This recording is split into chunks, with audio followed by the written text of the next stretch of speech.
Charlottetown, Virginie-Occidentale. Le 27 août 1969, Charlottetown, petite ville connue pour ses paysages sereins et son importance historique, a été secouée par le meurtre brutal d'Amelia Wilson, âgée de 33 ans. Cette habitante très appréciée, mère de 2 enfants, a été attaquée devant chez elle après avoir terminé son service à l'hippodrome de Charlestown. Malgré des soins médicaux immédiats, elle a succombé à ses blessures, laissant la communauté en deuil, et l'affaire n'est toujours pas résolue à ce jour. Wilson, qui rentrait dans son appartement de Fritz Apartments, a été grièvement blessé à la tête lors de l'agression, qui n'a laissé aucun témoin et peu de preuves. Le service de police de Charlestown, en collaboration avec la police de l'État de Virginie-Occidentale, a lancé une enquête sur un meurtre qui a laissé les autorités dans l'impasse pendant plus de 5 décennies. Madame Wilson, née Amelia Kathleen Braithwaite dans le comté de Berkeley, était un membre respecté de la communauté de Charlestown, connu pour son caractère travailleur et son dévouement envers ses fils. Son assassinat a non seulement privé sa famille d'une mère aimante, mais a également rendu les vulnérabilités des petites villes américaines vulnérables à une violence insensée. L'enquête a révélé une scène déroutante.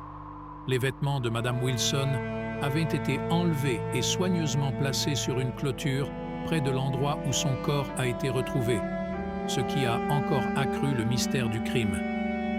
Malgré cela, les rapports d'autopsie n'ont révélé aucune preuve d'agression sexuelle. En outre, son agresseur n'a pas touché à l'importante somme d'argent que Wilson avait gagnée ce soir-là. En l'absence de mobile apparent ou de vol et de preuves concluantes impliquant qui que ce soit dans le crime, la police locale et nationale a suivi de nombreuses pistes au fil des ans.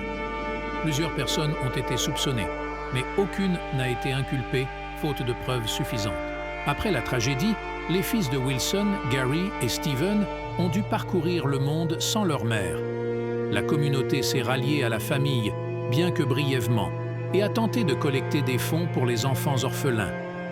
Cependant, les effets à long terme du meurtre de Wilson sur la vie de ses fils soulignent les conséquences profondes d'une telle perte.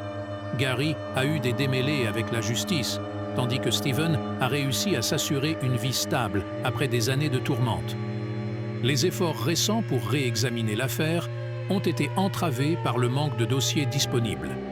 Le service de police de Charlestown, le service du shérif du comté de Jefferson et la police d'État de Virginie-Occidentale ont signalé que des documents relatifs à l'affaire Wilson ont été perdus ou n'ont jamais été conservés, ce qui limite considérablement les chances de faire avancer les choses.